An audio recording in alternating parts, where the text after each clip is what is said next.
Hi guys, welcome to my kitchen. Today I'm going to show you how I cook pork sinigang. I usually go to Costco for my meat, especially for sinigang. I like to get the spare ribs that they have. They usually have 3 slabs of ribs in a package, which is pretty good. I cut them all up. I've also cut onions. That's half an onion. And I peeled 3 red potatoes. Also, if you guys don't know what this is, in my country we call it sitaw. You can, if you're trying to look for this stack of vegetable, this is called Chinese string beans. And I cut them up like that to cook. For my leaf, I also usually use sweet potato leaves. You can also find that in any Asian store, depends on the season. But if you can't find that, or the ong choy, aka kangkong, if you don't have that, then you can find spinach. I find that spinach is a very good substitution for the leaves. My children loves eating this whenever I make them. I'm making it today because my husband is craving it, and whenever my husband asks me to make a certain dish, I do. So just a couple of things before I start cooking. The best way to clean the leaves, I find that spinach, when you cook them without actually soaking them in water and vinegar, the sand and all the stuff that's in the bundle of the spinach doesn't come off, so you end up really eating some sand. So what I do is I put them in the bowl, I submerge them, okay? And I either put like maybe half a cup of white vinegar, and while my meat's going to be boiling, this will be soaking. Okay?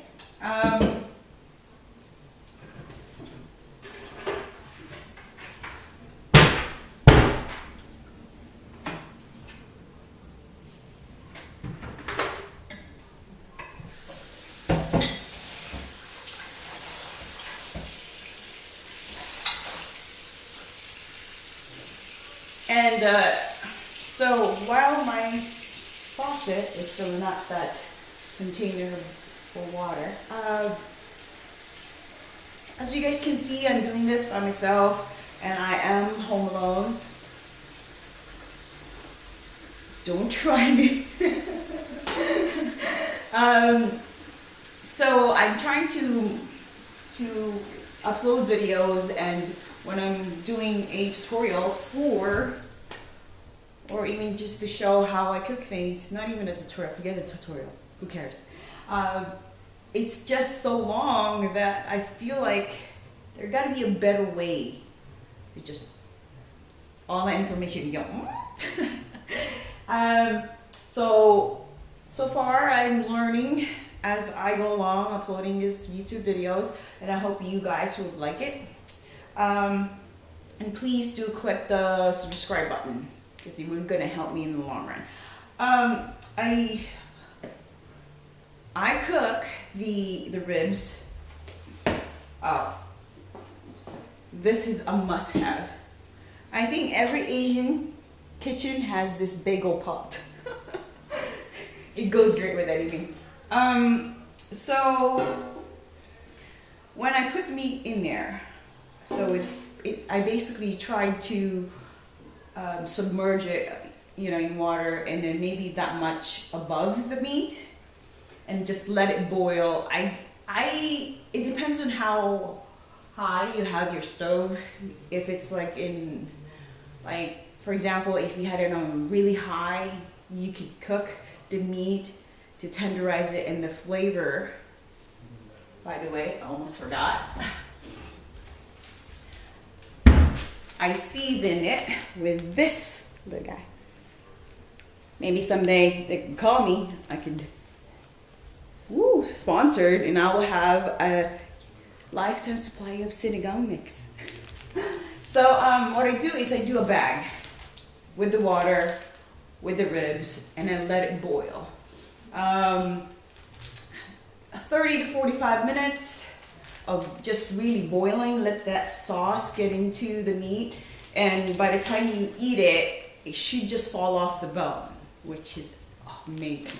So, and then the rest pretty much just goes, after that's boiling, you want to put the potatoes. I cut them in quarters. I boil it, 15 minutes into boiling the meat, I put the potatoes. And then when everything else is, towards the end is when I just dump the sitaw and the spinach with it. And I just cover the lid and then I turn it off. And that's basically it. It's a simple way of making sinigang. But don't forget to make your rice. It's not going to be the same without rice. So I'm going to start cooking.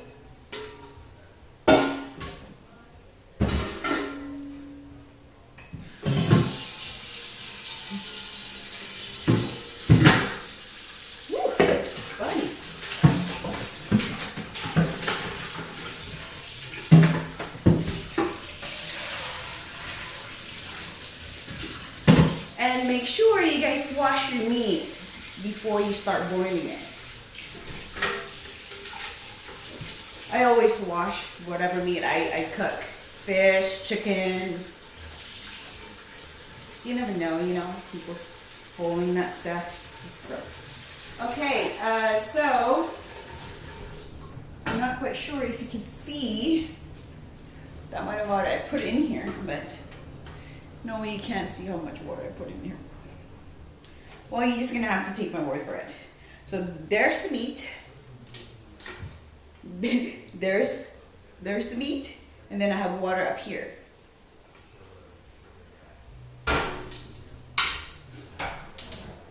Okay, the reason you want that kind of a pot, because when you put everything else in there, it doesn't overflow everywhere, make a mess. See, there's a reason for my insanity. And then I cut this open. I put it in immediately. So, a whole thing. Now, sometimes when the spare ribs is boiling, and I get the taste of how the soup is, sometimes I ended up putting one more of these or a half. Depends on how sour you want it to taste. Just kind of get the feel for it. See, I grew up not using measuring cups or any sort of things. My dad just taught me how to cook based upon guesstimating. It's the best way to say it, guesstimating. So I hope you guys like this video, and too bad I can't just share you what I cook afterwards. But if you guys have any questions on how step by step and how I make pork sinigang, please comment below, and please like it, share, subscribe. Hope you guys like my video. Bye.